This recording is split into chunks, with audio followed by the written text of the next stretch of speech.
Chapter 21. Casting my eyes on Mr. Wemmick as we went along, to see what he was like in the light of day, I found him to be a dry man, rather short in stature, with a square wooden face, whose expression seemed to have been imperfectly chipped out with a dull-edged chisel. There were some marks in it that might have been dimples, if the material had been softer and the instrument finer, but which, as it was, were only dints.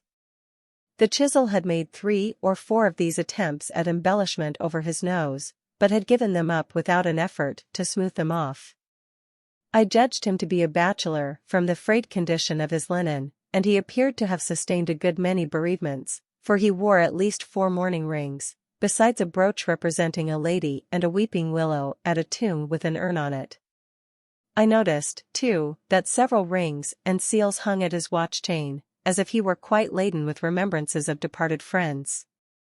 He had glittering eyes, small, keen, and black, and thin, wide-mottled lips. He had had them, to the best of my belief, from 40 to 50 years. "So you were never in London before?" said Mr. Wemmick to me. "No," said I.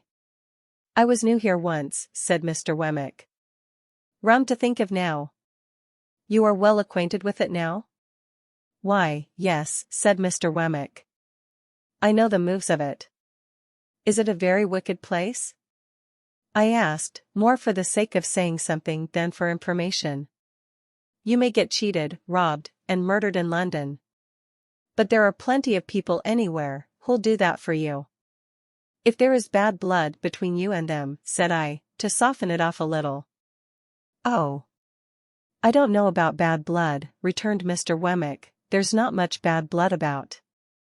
They'll do it, if there's anything to be got by it. That makes it worse." "You think so?" returned Mr. Wemmick. "Much about the same, I should say." He wore his hat on the back of his head, and looked straight before him, walking in a self-contained way as if there were nothing in the streets to claim his attention. His mouth was such a post-office of a mouth that he had a mechanical appearance of smiling. We had got to the top of Holborn Hill before I knew that it was merely a mechanical appearance, and that he was not smiling at all. "Do you know where Mr. Matthew Pocket lives?" I asked Mr. Wemmick. "Yes," said he, nodding in the direction. "At Hammersmith, west of London." "Is that far?" "Well, say 5 miles. "Do you know him?" "Why, you're a regular cross-examiner," said Mr. Wemmick, looking at me with an approving air. "Yes, I know him. I know him." There was an air of toleration or depreciation about his utterance of these words that rather depressed me, and I was still looking sideways at his block of a face in search of any encouraging note to the text, when he said here we were at Barnard's Inn. My depression was not alleviated by the announcement, for I had supposed that establishment to be an hotel kept by Mr. Barnard, to which the Blue Boar in our town was a mere public house. Whereas I now found Barnard to be a disembodied spirit, or a fiction, and is in the dingiest collection of shabby buildings ever squeezed together in a rank corner as a club for tomcats. We entered this haven through a wicket gate, and were disgorged by an introductory passage into a melancholy little square that looked to me like a flat burying ground. I thought it had the most dismal trees in it, and the most dismal sparrows, and the most dismal cats, and the most dismal houses, in number 6 or so, that I had ever seen.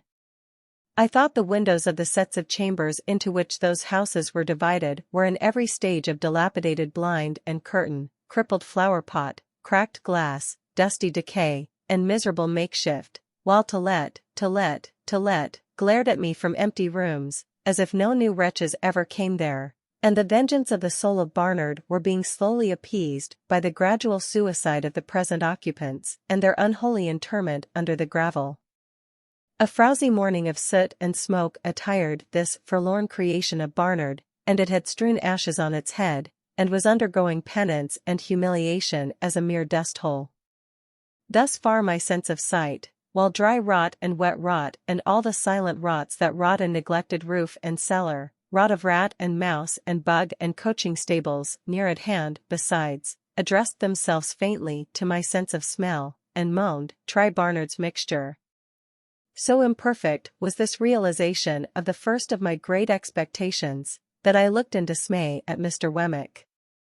"Ah," said he, mistaking me, "the retirement reminds you of the country." "So it does me." He led me into a corner and conducted me up a flight of stairs, which appeared to me to be slowly collapsing into sawdust, so that one of those days the upper lodgers would look out at their doors and find themselves without the means of coming down to a set of chambers on the top floor. Mr. Pocket, Jun, was painted on the door, and there was a label on the letterbox, "Return shortly." "He hardly thought you'd come so soon," Mr. Wemmick explained. "You don't want me any more?" "No, thank you," said I. "As I keep the cash," Mr. Wemmick observed, "we shall most likely meet pretty often. Good day." "Good day." I put out my hand, and Mr. Wemmick at first looked at it as if he thought I wanted something. Then he looked at me, and said, correcting himself, "To be sure. Yes. You're in the habit of shaking hands?" I was rather confused, thinking it must be out of the London fashion, but said yes. "I have got so out of it," said Mr. Wemmick, "except at last. Very glad, I'm sure, to make your acquaintance. Good day." When we had shaken hands and he was gone, I opened the staircase window and had nearly beheaded myself, for the lines had rotted away, and it came down like the guillotine. Happily it was so quick that I had not put my head out. After this escape, I was content to take a foggy view of the inn through the windows encrusting dirt, and to stand dolefully looking out, saying to myself that London was decidedly overrated. Mr. Pocket, Jr.'s idea of shortly was not mine, for I had nearly maddened myself with looking out for half an hour, and had written my name with my finger several times in the dirt of every pane in the window, before I heard footsteps on the stairs. Gradually there arose before me the hat, head, neckcloth, waistcoat, trousers, boots, of a member of society of about my own standing. He had a paper bag under each arm and a pottle of strawberries in one hand, and was out of breath. "Mr. Pip," said he. "Mr. Pocket," said I. "Dear me," he exclaimed. "I am extremely sorry, but I knew there was a coach from your part of the country at midday, and I thought you would come by that one. The fact is, I have been out on your account, not that that is any excuse, for I thought, coming from the country, you might like a little fruit after dinner, and I went to Covent Garden Market to get it good."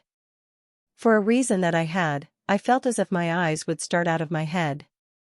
I acknowledged his attention incoherently, and began to think this was a dream. "Dear me," said Mr. Pocket, Jr. "This door sticks so."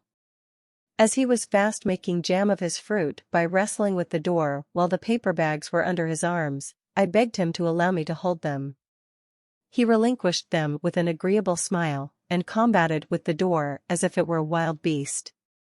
It yielded so suddenly at last, that he staggered back upon me, and I staggered back upon the opposite door, and we both laughed. But still I felt as if my eyes must start out of my head, and as if this must be a dream. "Pray come in," said Mr. Pocket, Jr. "Allow me to lead the way. I am rather bare here, but I hope you'll be able to make out tolerably well till Monday. My father thought you would get on more agreeably through tomorrow with me than with him, and might like to take a walk about London. I am sure I shall be very happy to show London to you. As to our table, you won't find that bad, I hope, for it will be supplied from our coffee-house here, and, it is only right I should add, at your expense, such being Mr. Jaggers's directions. As to our lodging, it's not by any means splendid, because I have my own bread to earn, and my father hasn't anything to give me, and I shouldn't be willing to take it, if he had. This is our sitting room, just such chairs and tables and carpet and so forth, you see, as they could spare from home. You mustn't give me credit for the tablecloth and spoons and casters, because they come for you from the coffee-house. This is my little bedroom, rather musty, but Barnard's is musty. This is your bedroom, the furniture's hired for the occasion, but I trust it will answer the purpose. If you should want anything, I'll go and fetch it. The chambers are retired, and we shall be alone together, but we shan't fight, I dare say. But dear me, I beg your pardon, you're holding the fruit all this time. Pray let me take these bags from you. I am quite ashamed. As I stood opposite to Mr. Pocket, Jr., delivering him the bags, 1, 2, I saw the starting appearance come into his own eyes that I knew to be in mine, and he said, falling back, "Lord bless me, you're the prowling boy." "And you," said I, "are the pale young gentleman."